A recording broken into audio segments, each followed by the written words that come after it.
सबसे पहले तो मैं आपसे कहूंगा कि क्या कहता बजाओ है, देखो ताली। हम आपको 5th जनरेशन टेक्नोलॉजी दे रहे हैं, हाथ में पकड़ा के, कंप्लीट सोर्स कोड चाहिए, डन। स्टेल्थ टेक्नोलॉजी चाहिए, डन।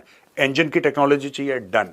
आपको ईडब्ल्यू, आपका जो भी है इसमें रडार जो भी लगा हुआ है, सबकी टेक्नोलॉजी 100% हम आपको ट्रांसफर करेंगे। आप भारत में बनाओ। स्ट्रांगली बात की जा सकती होगी, क्योंकि कैश में पेमेंट हो रहा है, आप उधार नहीं ले रहे हैं, आप किसी से भीख नहीं मांग रहे हैं, आप किसी से ये नहीं कह रहे हमारी मदद कर दो, बल्कि आप खुद इस काबिल हैं कि आप कई कंट्रीज की मदद कर सकते हैं अगर आप इस पोजीशन पे होते हैं, चाहे आप इंडिविजुअल हो या ऐसा बायर मिले जो कि उनके साथ बैठ के, Russia is also looking for friends, it is looking for customers, और भारत जैसा कस्टमर उसको नहीं मिलेगा, क्योंकि भारत की वायु शक्ति को और मजबूत करने के लिए रूस ने एक अहम प्रस्ताव रखा है। रूसी समाचार एजेंसी टास के मुताबिक रूस ने भारत को अपने 5वीं पीढ़ी के Su-57 स्टील्थ फाइटर जेट की सप्लाई और लोकल प्रोडक्शन का ऑफर करेंगे, उठाएंगे दोबारा कि भाई साहब आप तो बड़े जबरदस्त मुल्क हो, इंडिया भाईजान आपने क्वाड का हिस्सा आप नहीं बने हैं, इंडिया भाईजान आप जो है वो तेल हमसे लेते रहे। सो रशिया और चाइना कहते हैं कि इसको रखे, लेकिन इंडियंस भी स्मार्ट हैं, वो इस वजह से नहीं कर रहे कि they are not joining Quad security component, इसलिए नहीं कि चाइना के लिए, वो समझते हैं कि हम अगर ये करेंगे तो फर्स्ट हम अपनी प्रिंसिपल पोजीशन से हट जाएंगे, सेकंड वो ये समझते हैं कि हमारे लिए इसको चलाना मुश्किल हो जाएगा। सो मेरा ख्याल है कि थिंग्स आर डिफरेंट। तो स्टेप बाय स्टेप अब मोदी साहब तो हर ट्वीट में ट्रम्प को कहते हैं comprehensive global strategic partner, comprehensive वो नहीं ये कहते, वो क्वाड का जिक्र भी नहीं करते आजकल, वो क्वाड का आजकल जिक्र भी नहीं करते, वो उसको जिक्र मैंने कभी सुने नहीं किसी के मुंह से, और मुझे नहीं लगता कि ट्रम्प आएगा इंडिया इतनी जल्दी, जब तक इंडिया की और ट्रम्प की डील सेटल नहीं हो जाती, क्योंकि उनको बताया गया है ना, उनको इस चीज को बताया गया है।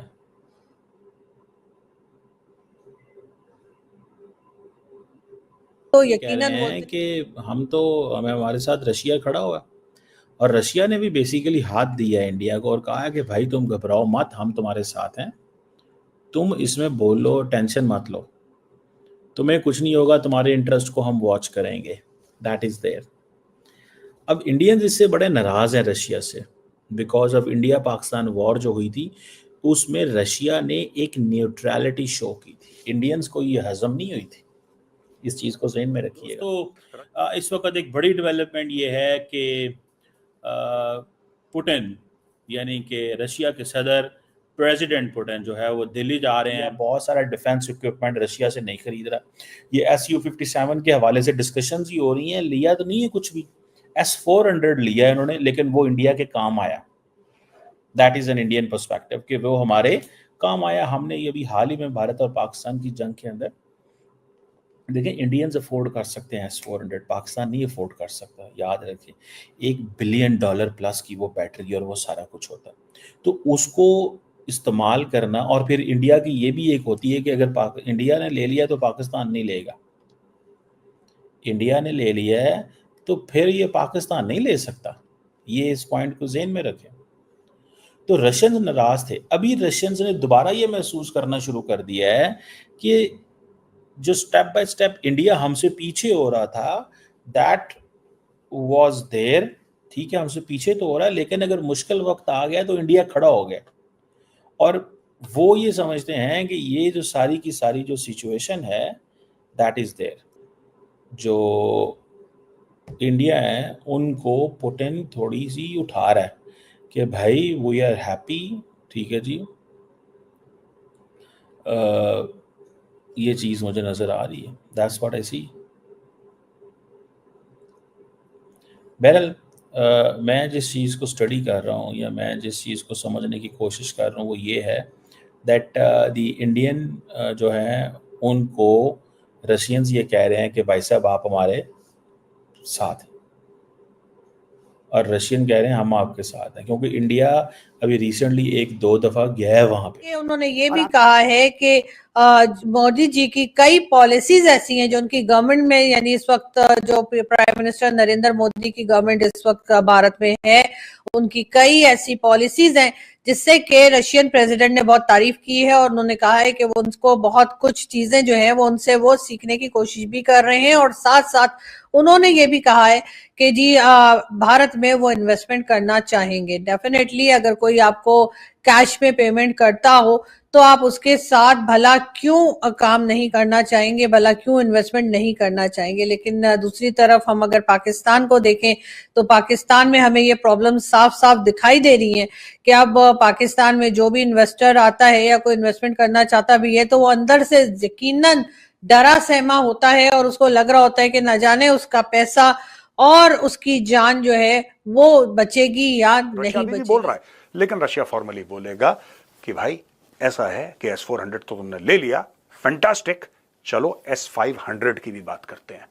ये और भी खतरनाक रह जाते हैं। हम तो इंतजार कर रहे हैं भाई, हमें असलहा चाहिए, हमें वेपन चाहिए, हमें जो है वो बहरी बेड़ा भेजो, ये करो, और पता चलता है कि यहो जी कोई गल नहीं हैगी। पाकिस्तान के साथ ऐसा हो चुका है एक जंग में। लेकिन मैं आपको ये बता रही हूँ कि इंडिया का जो भी अलाय है, जो भी पार्टनर है, वो ऐसा नहीं करे। आप देखिएगा, अमेरिका से लेकर रशिया, रशिया से लेकर फ्रांस, यूरोपियन कंट्रीज कैसे भारत की मदद करते हैं, कर रहे हैं ऑलरेडी, जो हम आपको बता रहे हैं। ये सारी जो मैंने आपको ये बताई है कि क्या क्या है उसके अंदर।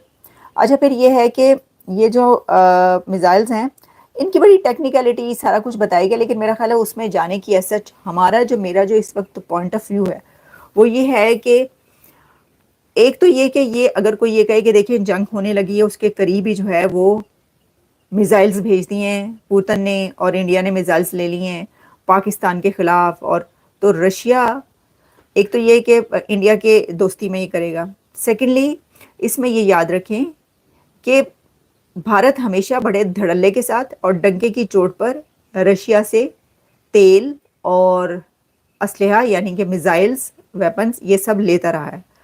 आप ये सोचें कि जिस वक्त पूरी दुनिया ने रशिया का बॉयकॉट कर रखा था और वो रूस से तेल नहीं ले रहे थे, आपको पता है ना, रूस से तेल नहीं लिया जा रहा था जब यूक्रेन पे हमला हुआ था। उस वक्त सिर्फ एक कंट्री था जिसने रशिया से तेल पहले ही ले रहे थे लेकिन और लेना शुरू कर दिया था, डबल ट्रिपल तेल लेना शुरू कर दिया था, किसी की बात नहीं सुनी थी। कौन सा कंट्री था वो इंडिया था। 250 करोड़ से ज्यादा की मालियत के ये हैं defence missiles, air defence missiles, और 250 करोड़ का ये सौदा उसने एक ऐसे टाइम पर किया है प्रेसिडेंट पुतिन ने कि जब हर तरफ ये खबर घूम रही है, एक हंगामा मचा हुआ है कि किसी भी टाइम में इंडिया पाकिस्तान पर हमला कर सकता है। हेलो फ्रेंड्स, आपने देखा कि पाकिस्तान की मीडिया किस तरीके के रिएक्शंस दे रही है कि भारत तो जो है 5th जनरेशन के फाइटर जेट रशिया से परचेज कर रहा है, रशिया से ले रहा है, हम भी ले रहे हैं चाइना से जो J-35 है, और सुनने में आया है कि उनकी 2 स्क्वाड्रंस चाइना पाकिस्तान को दे रहा है। जाहिर सी बात है, लोन के नाम पे दिया जा रहा होगा और पाकिस्तान का बेवकूफ़ बनाया जा रहा होगा।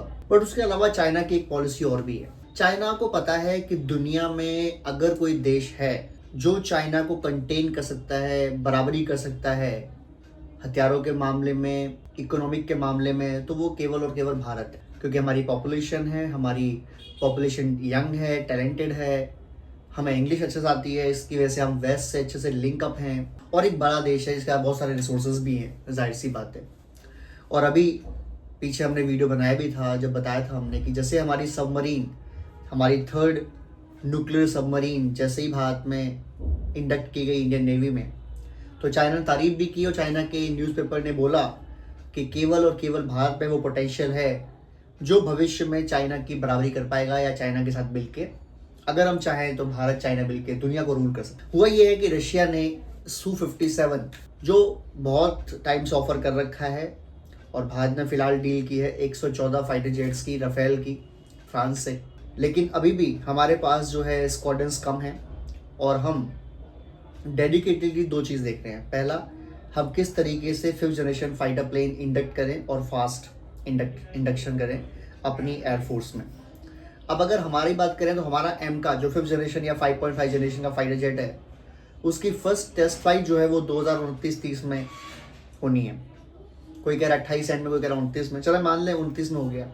और टेस्ट फ्लाइट सक्सेस करती है तो उसके बाद भी 2 से 3 साल लगते हैं उसके टेस्ट को बिल्डअप करने के लिए। एयरफोर्स हर तरीके से उसको टेस्ट करती है एंड देन वो फाइटर जेट जाएगा बनने के लिए। यानी 2035 से पहले तो भारतीय सेना में 5th generation fighter jet India का बना हुआ आना इम्पॉसिबल है। तो अब क्या बचता है? अब बचता है तो हम क्या, अभी 26 है, अगले 9-10 साल क्या वेट करें कि जो 5th जनरेशन फाइटर जेट है वो अमेरिका के पास है, चाइना के पास है, रशिया के पास है। रशिया और चाइना पाकिस्तान को दे भी रहा है ताकि भारत को एंगेज किया जा सके, भारत को प्रॉब्लम में डाला जा सके। तो क्या हम 9 साल वेट करें? या रशिया ने जो हमें ऑफर किया है कि अगर हम 5 से 6 स्क्वाड्रंस यानी वही 100 के आसपास अगर हम लेते हैं Su-57, तो 2 स्क्वाड्रन रशिया बने बनाए भेज सकता है 2029-30 तक भारत में, रशिया से ही। और बाकी की सारी 100% ट्रांसफर टेक्नोलॉजी के साथ भारत में बिल्डअप हो सकते हैं। 100% ट्रांसफर टेक्नोलॉजी, 100% इंडियन हथियारों का उसमें लिंकअप और 100% मैन्युफैक्चरिंग इंडिया के अंदर। और ऑलरेडी हमारे पास Su-30 है जो बना रहे हैं भारत के अंदर। तो उसी कंपनी में जो हेल्प आती है HAL, उसी कंपनी में उसी जगह पर जहाँ Su-30 बनते हैं और मेंटेन होते हैं, वहीं पर Su-57 बन सकता है, मेंटेन हो सकता है। तो एक बहुत बड़ी कामयाब हो सकती है। और मुझे लगता है कि भारत सरकार वेट कर रही है कि जैसे ही रशिया और यूक्रेन का अगर वॉर बंद हो जाए तो रशिया के ऊपर से जो सैंक्शन से बढ़ जाएंगे और उसके बाद हम डील कर सकते हैं। पर मुझे लगता है कि भारत की जो सेफ्टी एंड सिक्योरिटी है, अगर हम ये सोच के चलेंगे कि अमेरिका हम पर सैंक्शन लगा देगा इसलिए हम नहीं परचेस कर रहे हैं, तो हमने ऑलरेडी उनकी S-400 और 5 ऑर्डर कर दिए हैं रशिया से, 5 हमने पहले ले रखी हैं। तो हमें Su-57 भी परचेस कर देना चाहिए। एंड फॉरगेट अबाउट अमेरिका, वो क्या करता है। डोनाल्ड ट्रंप एक वीक इंसान है जो मुंह से तो बहुत बड़बड़ करता है लेकिन अंदर से वो डरता है। तो अगर हम प्रेशर में आएंगे तो वो डराएगा, अगर हम नहीं डरेंगे तो वो उल्टा डरेगा। तो भारत को जल्द से जल्द Su-57 फाइटर जेट की डील कर लेनी चाहिए मेरे मानने से।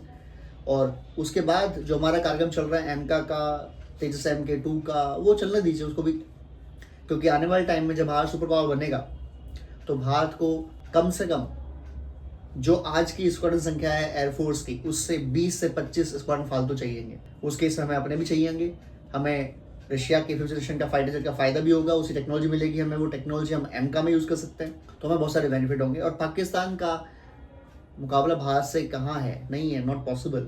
हमने ऑपरेशन सिंदूर में देख लिया कि उनका हथियार एक यहाँ नहीं गिर पाया, और हमने जहाँ चाहा हमारा, और चाइना से हमारा कंपटीशन है और वो रहेगा। एनीवेज, मज़ा आता है पाकिस्तान की मीडिया को देखते हुए, जेलसी फील करते हुए, परेशान होते हुए भारत को लेके, क्योंकि भारत इतना ग्रो कर गया, चाइना, पाकिस्तान वहीं रह गया। वीडियो अच्छा लगा तो प्लीज़ लाइक करें, शेयर करें, सब्सक्राइब करें। जय हिंद, जय भारत।